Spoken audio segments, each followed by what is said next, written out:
بہتر بنانے کی ایسا کوشش ہی کر رہا ہے، محمد احسن یونس. ایسا ہی مسئلہ.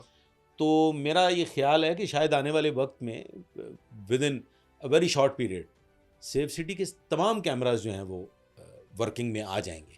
لیکن یہ سوال نہیں ہے کہ کرمنل کو پتہ تھا کہ یہاں پہ کیمراز ورک نہیں کر رہے، ان کو پرواہ نہیں ہے کیمراز ورک کر رہے ہوں یا نہ کر رہے. اچھا، جو بات آپ نے بھی کی ہے کہ اس کیس کا جو ہے وہ تعلق نہیں ہے آپ کے بقول جو امیر بلاش فیملی کے ساتھ یا ان کے بھائیوں کے ساتھ، کیا یہ بات وہاں بیٹھے تیفی بٹ کو یا ان کے اہل خانہ کو نہیں پتا کہ کوئی اور بھی ہو سکتا ہے؟ کیونکہ جو پرچہ ہوا ہے آپ نے بھی دیکھا ہوگا کہ سمجھ سے بالا تر ہے کہ کیسے انہوں نے امیر مصعب کا جو بھائی ہے امیر فتح، فتح اس کو اور کیسر بٹ کو جو ہے وہ کہا ہے کہ وہ بائکوں کے اوپر آئے، انہوں نے فائرنگ کی ہے، نامزد پرچے دیے ہیں. تو یہ کتنی عجیب سی ایف آئی آر ہے. اس سے تو بہت زیادہ فائدہ ملے گا میرے خیال سے دیکھیں ملزم پارٹی کو. بات اس طرح سے ہے کہ دشمنیوں میں ایسی ایف آئی آر سی ہوتی ہے. دشمنیوں میں میں نے ایسا بھی دیکھا ہے جو میرے تجربات میں شامل ہے کہ ملزمان پکڑے بھی جاتے ہیں، حقیقی ملزمان پکڑے جاتے ہیں، لیکن مدعی جو ہے وہ ان کو اپنا ملزم تسلیم کرنے سے انکار کر دیتا ہے. وہ کہتے ہیں جی ہمارے ملزم وہی ہیں جو ہم نے ایف آئی آر میں نامزد کیے. ایسے بھی واقعات موجود ہیں. اس وقت یہ ہسٹوریکل فیکٹ ہے، یہ تاریخی باتیں کر رہا ہوں. اس میں تو پولیس کا کردار سامنے آئے گا نا کہ پولیس کی انویسٹیگیٹ کرتی ہے. پولیس تو انویسٹیگیٹ کرتی ہے، پولیس نے تو انویسٹیگیشن اپنی ہے رائٹ خطوط پہ کرنی ہے، لیکن یہ تو حق حاصل ہے نا مدعی کو کہ وہ تسلیم نہ کرے.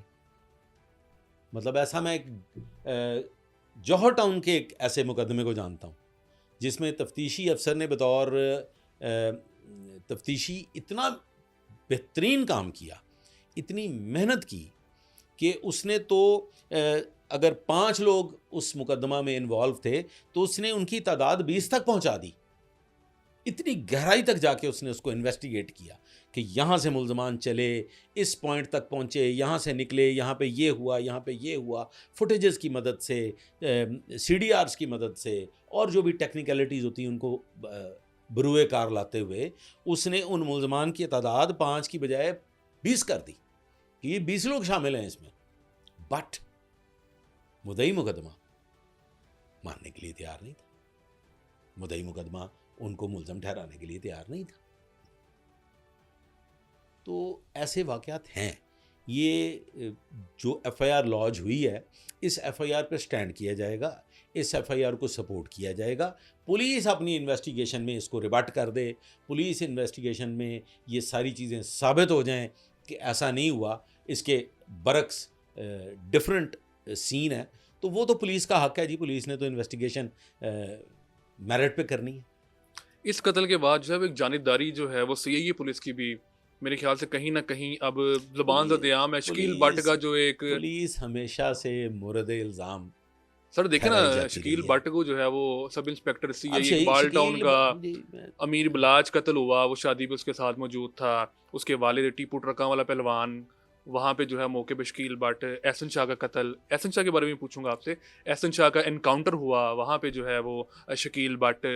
اب جو ہے وہ احسن اس شاہ کے انکاؤنٹر پہ میرا جو ٹیک ہے جی وہ یہ ہے کہ جو یار مار ہوتا ہے نا جی وہ غدار ہوتا ہے، اور غدار کی سزا موت ہے. غدار کو اس سے کم سزا ملنی نہیں چاہیے. میں اس پہ کمنٹ اس لیے نہیں کرنا چاہتا کہ مجھے ذہنی طور پہ تقویت ملی ہے، میں ذہنی طور پہ راضی ہوں کہ جس شخص نے ایک ایسے دوست کو قتل کروا دیا کہ جو اس کا پالن ہار بھی تھا، جس کا وہ مقروض بھی تھا، خرچہ اٹھایا اور ہوا تھا جو اس کا. اس سے اپنے سگے بھائیوں سے زیادہ محبت کرتا تھا. یار یہ یاری پہ سے آپ کا اعتبار نہیں اٹھ جائے گا؟ آپ کس کو یار کہیں گے؟ آپ کس کو یار مانیں گے؟ تو وہ تو جو ہوا ہے نا جی وہ بالکل ٹھیک ہوا ہے. یس ٹیکنیکلی اگر آپ بات کرتے ہیں تو سی آئی اے کو مورد الزام ہمیشہ سے ٹھہرایا جاتا رہا ہے. سی آئی اے ہائی پروفائل کیسز کو ڈیل کرتی ہے، سی آئی اے ہمیشہ پونڈا دی کھکھر چھت پاندی ہے، تو پھر لوگوں کو تو تکلیف پہنچتی ہے.